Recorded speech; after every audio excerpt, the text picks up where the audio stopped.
Welcome to The Road Less Traveled, brought to you by the Lore Seekers podcast. In this lore series, we will explore the darkest corners of Tamriel to present to you some of the rarest and most intriguing lore books that we've discovered in our travels. Each episode will begin with a reading of the text. We will then continue with a brief explanation of the events surrounding the story. Although our goal is to be as accurate to the history as possible, remember that the lore in the Elder Scrolls is usually told from the perspective of its reader. So fill your mug and join us as we seek the lore of the deep and magical land of Tamriel.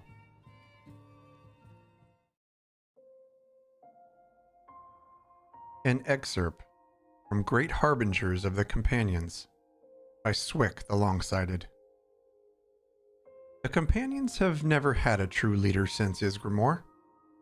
None have been mighty enough to corral the great hearts that beat within Jorrvaskr.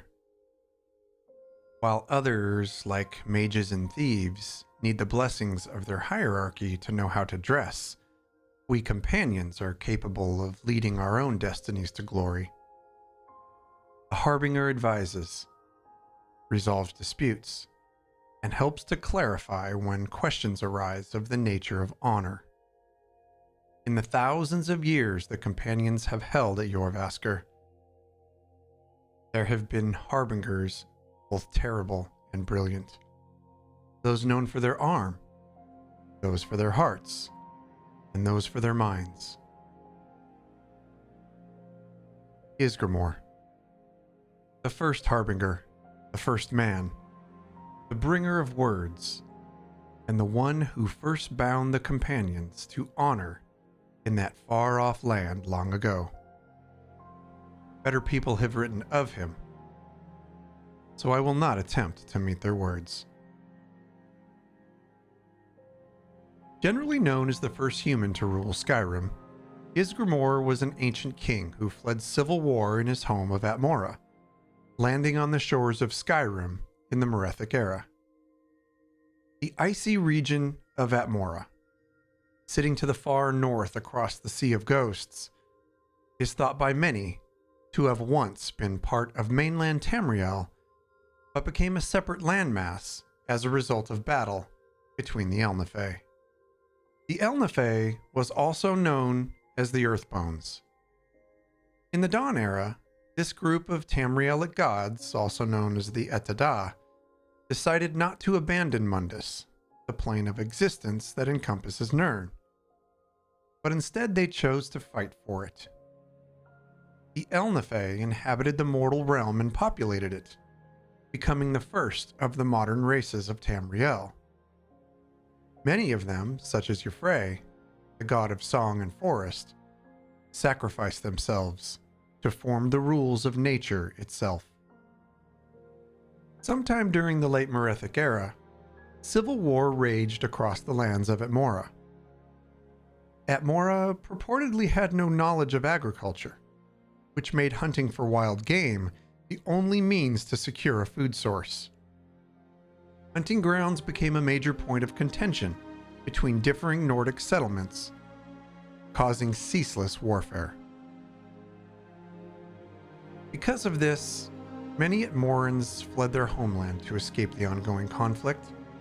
Among them, King Ysgramor and his two sons, Ingol and Ilgar. As a ruler and a leader, fleeing Atmorans looked to Ysgramor for guidance upon their arrival in Skyrim.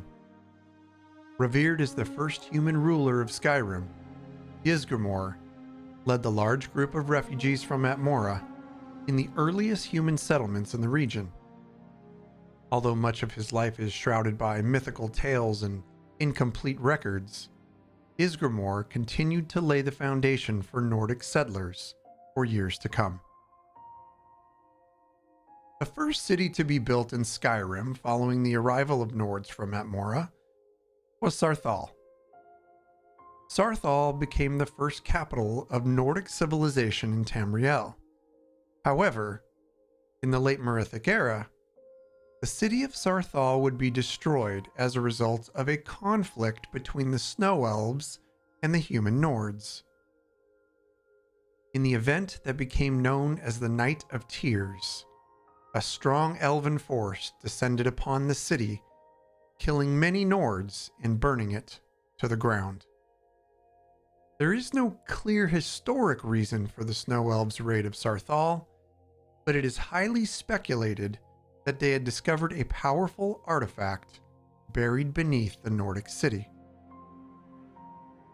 It wasn't until many years later that the College of Winterhold would discover the Eye of Magnus, hidden amongst the ruins of Sarthal. This ancient artifact of unknown origin was reported to have been discovered by the ancient Nords while building the city of Sarthal. Although the Nords tried to keep the artifact buried, it was rumored that the Snow Elves learned of its existence and raided the city to acquire it for themselves. Fun fact: the Eye of Magnus is a powerful artifact that can be utilized with the Staff of Magnus, which was once wielded by Magnus, the god of magic himself. Magnus was a prominent Etada, one of the original spirits and creators of Mundus. The devastation caused by the Night of Tears was catastrophic for the Nordic settlers. Nearly all settlers were murdered by the Snow Elves in the raid, with the exception of Ysgramor and his two sons. They escaped and sailed back to Atmora, defeated and demoralized.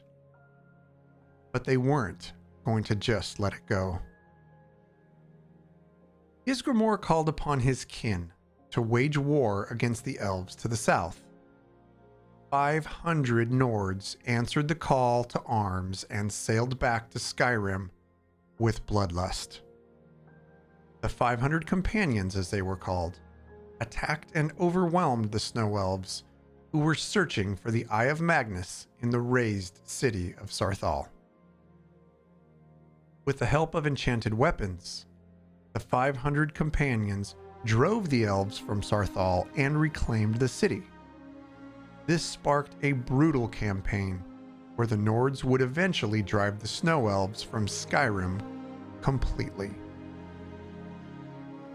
Fun fact: in a tragic turn, during the return to Tamriel with the 500 companions, Ysgramor's son Ingol was lost to the Sea of Ghosts.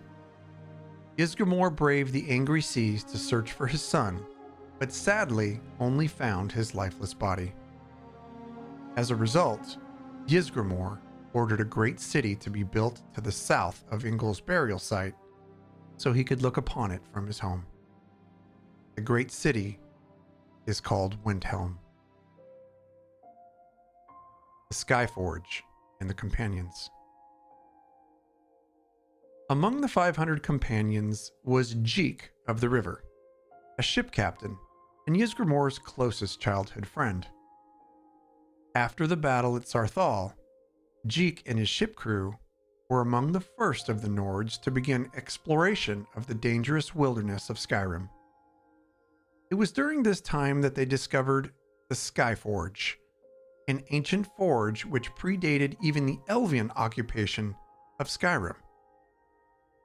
The local elves considered the Skyforge to be an ancient relic of the gods, and they refused to go anywhere near it. However, the Nords quickly claimed the relic and built the headquarters to the newly formed mercenary group, the Companions, at the Skyforge's location. This location was called Jarvaskr. After the original settling around the Skyforge, other Nords came and began to plant their roots, eventually forming what is now the city of Whiterun. Fun fact: the Companions were formed to carry on the tradition of the original 500 Companions of Ysgramor. As an independent mercenary group, they would accept private or public contracts for the people of Skyrim. They became known as impartial enforcers on all matters of honor. The death of Ysgramor was a very sorrowful event for his fellow Nords. He was laid to rest in a barrow among the graves of his most trusted generals along the northern shores of Skyrim, facing their homeland of Atmora. Ysgramor's son Ylgar succeeded in his leadership. The very spirit of Ysgramor can be encountered in the Elder Scrolls Online, as he has reached the Hall of Valor in Sovngarde. Ysgramor and his son Ylgar appear in the quest entitled The Rise of Sage Savari. Fun fact: ancient Nordic tradition suggests that men were formed when Kine, the Nordic goddess of the storm, breathed onto the throat of the world. They believe their ancestors migrated north to Atmora, overthrew the native elves, and claimed the northern lands for themselves.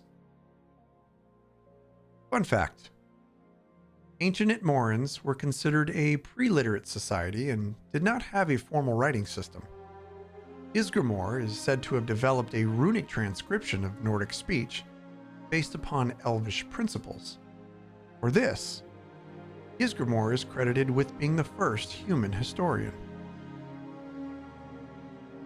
Fun fact: Ysgramor wielded a legendary battle axe called Uthrad. Legends surrounding the origins of the weapon suggest that during Ysgramor's escape from the Night of Tears with his sons, he wept. But he wept tears of pure ebony while watching Sarthal burn. It was said that his son and talented blacksmith Ingol collected the tears in a stein and used them to forge a battle axe upon the deck of the fleeing ship. The next morning, Ingol presented the axe to his father, who cried out in sadness and joy. He named the axe Wuthrad, which translates to storm's tears in the ancient Atmoran language.